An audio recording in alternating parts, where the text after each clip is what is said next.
Bismillah, di video ini saya mau bahas sebuah handphone, tapi handphonenya sudah on the way ke pembeli. Yes, Oppo Find X9 Ultra sudah saya jual, dan di video ini saya mau kasih tahu 5 alasan kenapa saya jual lagi Oppo Find X9 Ultra.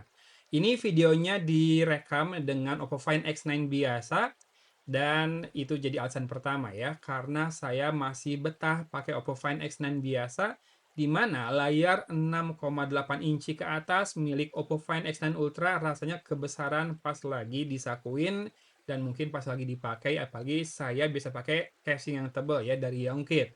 Nah, 6,5 inci atau 6,59 inci di Oppo Find X9 ini rasanya lebih enak digenggam dan dibawa-bawa, termasuk seukuran lah ya dengan smartphone saya yang lainnya. Saya habis naikin size dari iPhone saya yang tadinya 6,1 inci, sekarang di iPhone R 6,5 inci juga. Mungkin itu adalah ukuran yang paling pas buat saya saat ini. Sebelum lebih lanjut, sebetulnya tidak ada alasan gara-gara minus yang gimana-gimana gitu ya. Nggak ada catatan penting akibat kekurangan atau apa dari Oppo Find X9 Ultra. Lebih karena yes, alasan ekonomis karena saya masih ada Oppo Find X9, jadi pakai yang ini saja. Dan catatan kedua atau alasan kedua, kenapa saya menjual Oppo Find X9 Ultra ini adalah jarak fokus minimal atau minimum fokus distance ya dari kamera lensa tele yang 3 kali ternyata nggak dekat-dekat banget. Di mana saya sering pakai buat ambil foto kopi yang saya minum atau makanan atau ya minuman yang saya pesan di kafe karena memang itu salah satu hobi saya selain gadget. Jadinya rada harus menjauh biar dapat fokusnya atau ya pakai in sensor zoom 2 kali buat ngambilnya. Sementara Oppo Find X9 Pro sudah berkali-kali saya pakai buat ambil foto dari jarak dekat, bisa. Jadi jarak fokus minimalnya lebih mepet lagi, lebih dekat lagi di yang Pro, sehingga didapatkan hasil foto seperti ini. Yes, hasil foto dari Oppo Find X9 Pro masih saya simpan sampai sekarang karena ini adalah salah satu smartphone yang membekas di hati saya. Bahkan kalau sekarang ada yang jual second-nya gitu ya di Trades atau dimanapun, saya suka penasaran sama harganya. Karena mungkin kalau harganya menarik banget, saya bisa hilaf dan meminangnya kembali. Tapi nanti alasan yang sama bakal terulang deh. Kan ada Oppo Find X9 biasa, ngapain pegang smartphone yang lebih besar ya. Tapi ya itu, karena sangat membekas si smartphone-nya, hasil-hasil fotonya pas juga dulu momennya ya, pas diajak ke pentas budaya sekolah anak saya, pas diajak liburan sana-sini, momennya pas gitu buat diambil dan hasilnya bagus-bagus. Jadi sampai saat ini saya masih ngangenin atau merindukan si Oppo Find X9 Pro. Iya, ternyata lensa zoom 10 kali di Find X9 Ultra juga kepakainya kalau hunting foto saja, kalau memang ngetes kameranya, tapi dalam kehidupan sehari-hari rada susah buat saya memanfaatkan 10 kali zoom-nya karena kebanyakan di rumah saja, jarang pergi jauh yang harus ngambil foto objek yang jauh banget. Jadi, yes, saya udah putuskan kalau misalkan saya harus eh, menghadiri lagi acara festival budaya sekolah anak saya mau bawa mirrorless saja yang sudah saya belikan lensa zoom ya, 300 mm focal length-nya alias ya lebih dari 10 kali lah ya.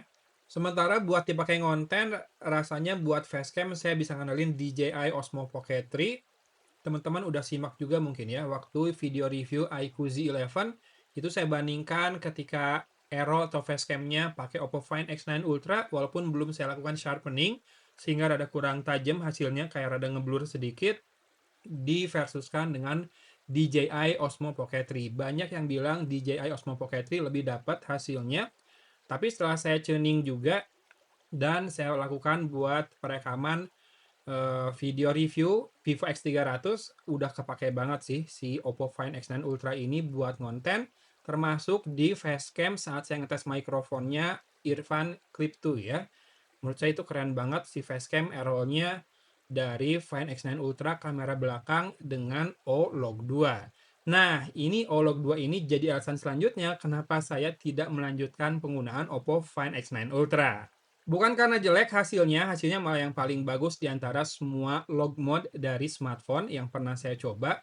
Cuma hasilnya kan 10-bit dan berat banget pas diedit. Laptop saya keberatan waktu ngeditnya, jadi malah memperlambat flow kerja saya. Padahal kan yang penting buat saya dalam konten adalah quantity over quality. Nggak terlalu sinematik konten-konten saya, bahkan banyak yang sekali take doang. Tapi si Oppo Find X9 Ultra juga bisa sih diajak buat portable, buat lincah ngambil konten. Cuma pas ngeditnya rada lambat. Teman-teman juga pernah lihat kan saya bukan review, unbox Tecno Camon 50 Pro itu pakai smartphone doang dibantu lampu darurat karena lagi mati lampu. Hasilnya ternyata bisa kepakai banget ya buat video unboxing. Tapi ternyata mode log di Oppo Find X9 juga menurut saya udah kepakai banget. Teman-teman bisa ingat mungkin di video review Realme Watch 5 sama unboxing salah satu tas gadget yang dulu pernah saya upload juga itu sudah pakai Oppo Find X9 doang dan hasilnya menurut saya sangat enak dilihat, enak diwarnain sana sini. Atau kalau yang Oppo Find X9 Pro teman-teman bisa simak video review Huawei FreeBuds 7i 6i ya yang saya bikin di sebuah cafe itu full direkam sama Oppo Find X9 Pro yang menurut saya sama-sama bagus, log mode-nya nggak terlalu jauh bedanya dibandingkan yang di Ultra. Alasan keempat, karena baterai 7000 mAh sudah dimiliki Oppo Find X9 dengan ukuran yang lebih compact. Memang bisa dibilang sama-sama hemat sih keduanya, tapi saya ngerasa Dimensity 9500 lebih hemat lagi di Oppo Find X9. Apalagi di X9 Pro yang baterainya 7500 mAh ya. Jadi ada dua keunggulan Oppo Find X9 Pro dibandingkan yang Ultra. Pertama, kapasitas baterai, yang kedua, minimum focus distance. Duh, asli jadi pengen lagi nih yang Pro. Tapi rasanya saya harus tahan karena yes, nanti double-double ada yang X9 biasa sama X9 Pro yang mana menurut saya performanya sudah lebih dari cukup buat saya, dan di Snapdragon 8 Elite Gen 5 di yang Ultra lebih lebih lagi dari apa yang saya butuhkan, tapi ngasih efek samping. Alasan kelima kenapa saya menjualnya. Yes, suhunya lebih mudah hangat dibandingkan yang pakai Dimensity 9500. Wajar kalau Qualcomm punya prosesor yang lebih hangat dengan performa yang lebih tinggi juga. Ini prosesor yang paling topnya dari Qualcomm untuk smartphone saat ini. Performa flagship biasanya juga efek sampingnya adalah suhu yang lebih cepat naik dan konsumsi daya baterai yang lebih boros ya. Biasanya si ColorOS bisa menghandle ini, tapi di yang Ultra masih sedikit lebih hangat dibandingkan yang Pro maupun yang biasa, sehingga itu jadi alasan saya melepas kembali Oppo Find X9 Ultra. Oke, kira-kira itu 5 alasannya, dan teman-teman setelah ini bisa simak sampel-sampel foto dari Oppo Find X9 Ultra, X9 Pro, sama X9 biasa yang pernah saya ambil.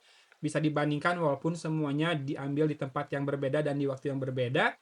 Termasuk untuk video kali ini, apakah menurut teman-teman segini udah bisa kepakai buat konten video log mode dari kamera belakang Oppo Find X9? Ingat, sejak ada Oculus Connect, saya bisa ngerekam dengan kamera belakang, kamera Oppo, sambil ngeliat contekannya, viewfinder-nya di layar monitor saya di laptop ya. Kalau kamu punya tablet Oppo, kayak saya juga sebetulnya bisa buat screencast si kameranya ke situ, buat jadi viewfinder atau ya jendela bidiknya, buat kita ngeliat wajah kita di kamera belakang. Itu yang bikin saya rada berat buat meninggalkan ekosistem Oppo saat ini. Tapi saya ada rencana mau lepas salah satu watch-nya Oppo sih ya. Jadi teman-teman nanti cek Instagram sama thread saya buat update apa saja second hand yang saya jual. Mungkin saya nggak jualan di Shopee dan Topee dulu, karena di Topee potongannya besar, yang di Shopee harus aktifasi lagi akun sellernya.